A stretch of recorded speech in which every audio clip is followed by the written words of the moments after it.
आप सबको प्रभु यीशु मसीह के नाम से मेरा जय मसीह की। प्रियो परमेश्वर का धन्यवाद हो। परमेश्वर सुंदर समय दिया कि हम आज की सुबह के समय परमेश्वर के जीवित वचन को सीख सके। इन बातों के लिए मैं जीवित परमेश्वर का धन्यवाद देता हूँ। आइए मेरे साथ में एक वचन को पढ़ सकते हैं। एजरा नबी की पुस्तक उसका 8 अध्याय उसका 23 पद। यहाँ ऐसा लिखा हुआ है, इसी विषय पर हमने उपवास करके अपने परमेश्वर से प्रार्थना की और उसने हमारी सुनी। परमेश्वर पिता इस वचन के अनुसार हम सबों को आशीष दे। प्रियो, यहाँ पर सब उपवास के बारे में दिया गया है, अर्थात एजरा नबी का उपवास।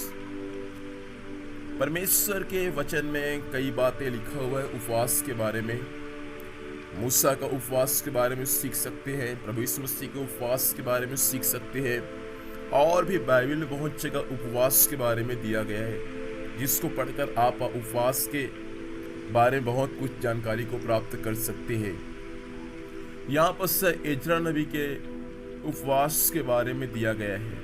21 पद में लिखा है, तब मैंने वहाँ अर्थात अहवा नदी के तट पर उपवास का प्रचार इस आशय से किया कि हम परमेश्वर के सामने क्या हो, दीन हो और अपने बाल बच्चों और अपने समस्त संपत्ति के लिए क्या मांगे, सरल यात्रा मांगे। प्रियो, यहाँ पर एजरा उपवास का एक विषय बता रहा है कि वह परमेश्वर के सामने दीन बनने के लिए परमेश्वर से उपवास के साथ प्रार्थना कर रहे।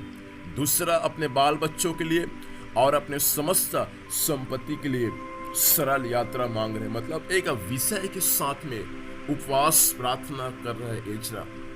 प्रियो, और एजरा उपवास प्रार्थना किया एक विषय के साथ में। और 23 पद को जैसा हमने पढ़ा, एजरा ने जिस विषय के साथ उपवास प्रार्थना किया था, परमेश्वर उसकी प्रार्थना को सुना।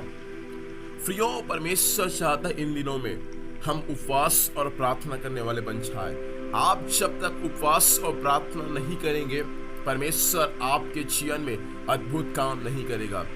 ऐसा नहीं कि उपवास के साथ ही परमेश्वर प्रार्थना सुनता है, ऐसा नहीं।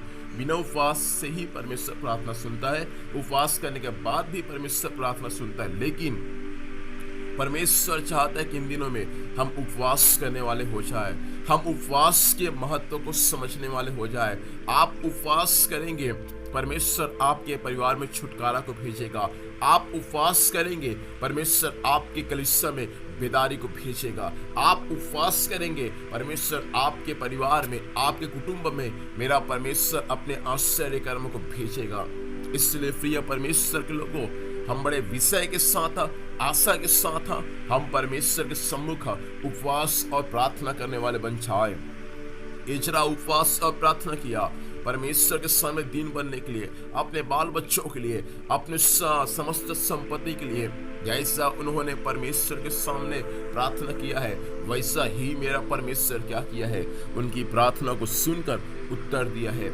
आज मुझे सुनने वाले मेरे भाई और बहन, जिस राज्य से आप परमेश्वर के वचन को सुन रहे हैं, जिस जिले से आप परमेश्वर के वचन को सुन रहे हैं, जिस गांव से आप परमेश्वर के वचन को सुन रहे हैं, जिस स्थान से आप परमेश्वर के वचन को सुन रहे हैं, परमेश्वर आपसे कहना चाहता है, आप परमेश्वर के वचन के अनुसार इन दिनों में उपवास और प्रार्थना करने वाले बन जाए। मेरा परमेश्वर शत्रुओं के ऊपर आपको जयवंत करेगा। शत्रु बीमारी के रूप में, समस्याओं के रूप में, गरीबी के रूप में आपके जीवन में, आपके परिवार में, आपके सेवकाई में कार्य कर रहे हैं। विश्वास के साथ उपवास में बैठ जाए, मेरा परमेश्वर उपवास में हालेलुया आपको जयवंत जरूर प्रदान करेगा। इसलिए हम आज की सुबह परमेश्वर से प्रार्थना करें, परमेश्वर मुझे ऐसा बना दे कि मैं इन दिनों में उपवास और प्रार्थना में समय व्यतीत कर सकूं, ताकि उपवास के द्वारा आपकी सामर्थ्य काम मेरे जीवन में, मेरे परिवार में स्वर्ग से प्रकट होने पाए। आइए प्रार्थना करेंगे। सर्वशक्तिमान जीवित परमेश्वर पिता, हम आपको धन्यवाद देते हैं स्वामी, आपके जीवित वचन के लिए। वचन के अनुसार परमेश्वर पिता, आज हर एक लोग समय उपवास और प्रार्थना करने वाले हो जाए और आपके आश्चर्य कर्मों को परमेश्वर अपने जीवन में देखने वाले बन जाए। ऐसा अनुग्रह को प्रदान कीजिए।